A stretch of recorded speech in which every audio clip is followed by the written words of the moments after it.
Have you ever been in that position where everyone seems to be going in one direction and pushing you along with the crowd, but you feel that you need to be swimming in a totally different direction? Join me today as I talk about how I jumped off the corporate ladder and stepped into the entrepreneurial plane. Hi, I'm Rachel, and I help overwhelmed professionals to transition from their 9 to 5 without burnout. So I worked within my industry over 2 different organizations for over 25 years. And for the last 11 of those years was in a management position. And there's a whole story about my management journey, but that can be for another video. But today I'm looking at how and why I decided to step away from corporate and pursue my dreams 100%. Because there came a time where the desire to climb that corporate ladder, especially when you look at the wall it's leaning against, just became so unappealing that I just needed to walk away. And as much as I speak a lot about the juggle of your 9 to 5, your family responsibilities, and putting a business together, what isn't always spoken about is the pressure, the internal pressure to conform to corporate expectations. There is immense pressure to climb that corporate ladder. You can be excluded from things if you decide that it's not for you. You can be put under scrutiny for absolutely no reason if it's seen that you're not conforming to the norms and going along with what's expected, especially by senior managers. So one of the first ways I knew it was time for me to go was when my values no longer seemed to align with the values of the organization. So that was not to say that there was anything wrong with the values of the organization. The values of these organizations are absolutely fine. On paper, it looks great. In principle, and how you are expected to practice them, that's where the discord can come. So sometimes you're being asked to do something, or you have to go and instruct your team to do something, and you just think to yourself, why on earth do you have to do it? Or why do we have to do it in this particular way? But you're expected to just go along with it. Everything I do has to have a why, because it needs to make sense. Make it make sense. And if I can't make it make sense to me, it obviously, I won't be able to explain it, buy into it, and help others buy into it as well. I can't be transparent in my message. And that started to rub up against my values in terms of how I like to show up to other people. And I couldn't do that to my team. So the longer I sat there was the longer it felt that my values were going like that and the organization's was going way on the other side. The second reason I knew I had to leave was just that feeling of not being appreciated. Resources are going low, workloads are getting higher, and there is no acknowledgement of the pressure that people are being put under. Actually, that's a lie. There is an acknowledgement, but there is no real plan of how to release that pressure, leading to burnout, depression, people leaving in droves, and those who are left, again, more burnout, disillusioned, demotivated, and just miserable. And where you're always expected to do more with less, it leaves you feeling unappreciated. And where changes, and even if you suggest changes and they're not taken on board, or they can't be taken on board because of this policy and this procedure, it can leave you feeling unappreciated and can be interpreted as a lack of care for staff. And although it's obvious that organizations don't deliberately do things to not care for their staff, I know people may differ with that, but for this purpose, we are going to say that organizations do not deliberately do things to disadvantage their staff. It can only be interpreted that way if nothing changes, if the pressure is continually being piled upon you and nothing is being done to really relieve that pressure, apart from being told to build resilience. And we already know what I think about resilience. And if you want to learn more about how I feel resilience is being used in the workplace and how you can use it for you, but how it's being used against you, look at the video that I recorded earlier on the resilience trap. I'll put it in the description below. The third reason why I knew that this was time for me to go was just the rigidity, power, and control that was felt in these organizations. So one of the red flags for me when I knew that this is not how I like to work, how I like to be treated, and how I in turn am going to treat my staff, was I was part of we were in a meeting and there was a new procedure being shown to us, and then we would have to go and get our staff on board to do it. And there were two different things that had to be done. The first one made absolute sense. It was straightforward, and it was just like, okay, yeah, I can get on board with that. The second one was so convoluted that we were exchanging looks across the table like, really, why are we doing it like this? And I am that person who will ask the why. And I always throw back anything that I'm doing has to have a why behind it, because then what's the point? Why are we doing this? And especially if, as I said, you want other people's buy-in, I need to have the why. I need to understand it, make it make sense again. And I asked, why is it that this first way is so straightforward, makes sense, and I can understand why we're doing it this way? This way is just way too convoluted. It makes no sense doing it in this way when you could do it similar to the other way. And it's just going to cause undue pressure on the people who are expected to do it. And I was sitting next to a senior manager, and their response to me was, ours is not to question why. And I just sat back and just thought, wow, really?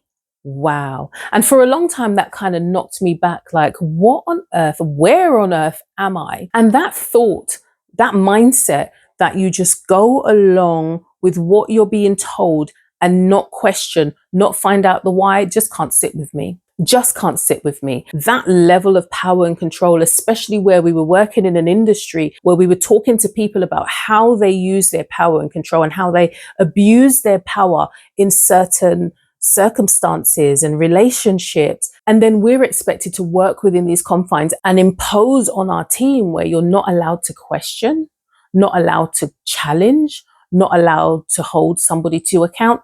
I can't work like that. And I did not want to impose that on my staff either. And so that was how you were expected to work in terms of, policies, procedures. That's an internal thing.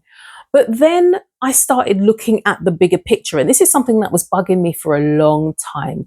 And it was the trappings of the salary, the annual leave that you are allocated throughout the year, the security of being able to be ill and still be paid. And that level of security can keep you trapped when you really do want to get out. And when you look at what that security is, as opposed to the things that you might want to do, you might want to start a business, you might want to spend more time with your family. For me, I needed to spend more time with my parents who were up there in age and not in the same country as me. And you can't do that on limited annual leave. So when you look at what you stand to lose by the trappings of that security of a steady salary that's linked to your mortgage and all of your bills, it really is poor compensation for the things that you stand to lose when it comes to your dreams that are going by the wayside and by family relationships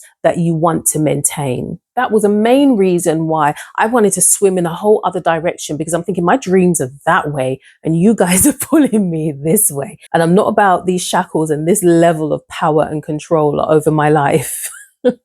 The fourth way that I knew this was time for me to go is when it started to affect my physical and emotional health. All of the statistics say that people who wait until their retirement and have been in a highly stressful job have a lower life expectancy than those who pursued their passion. For those who had a measured withdrawal from those highly pressured situations, and those people who just went off and pursued their dreams. And I did not want to end up as a statistic.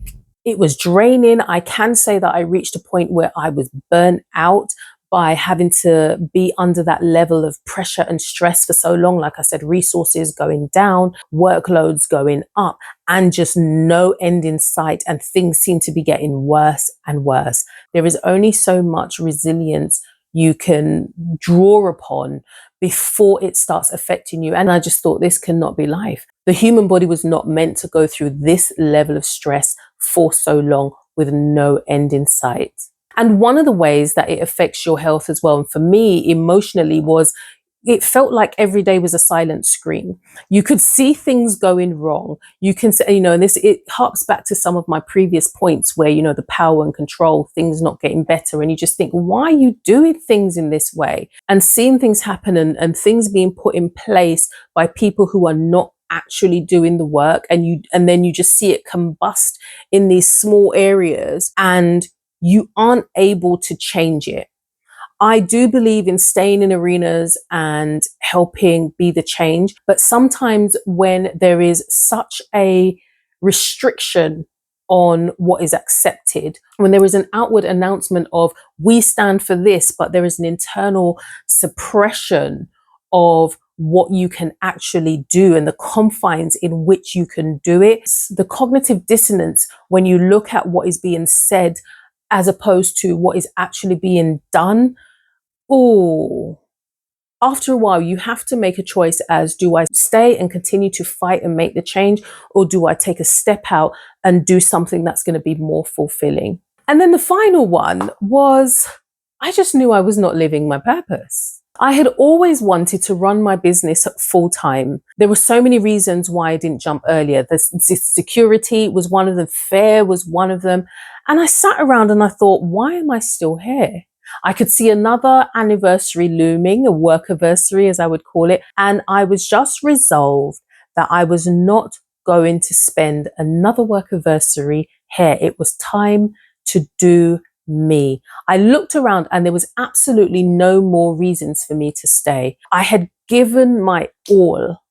They had taken everything that I could have given. And it felt as if my work was done.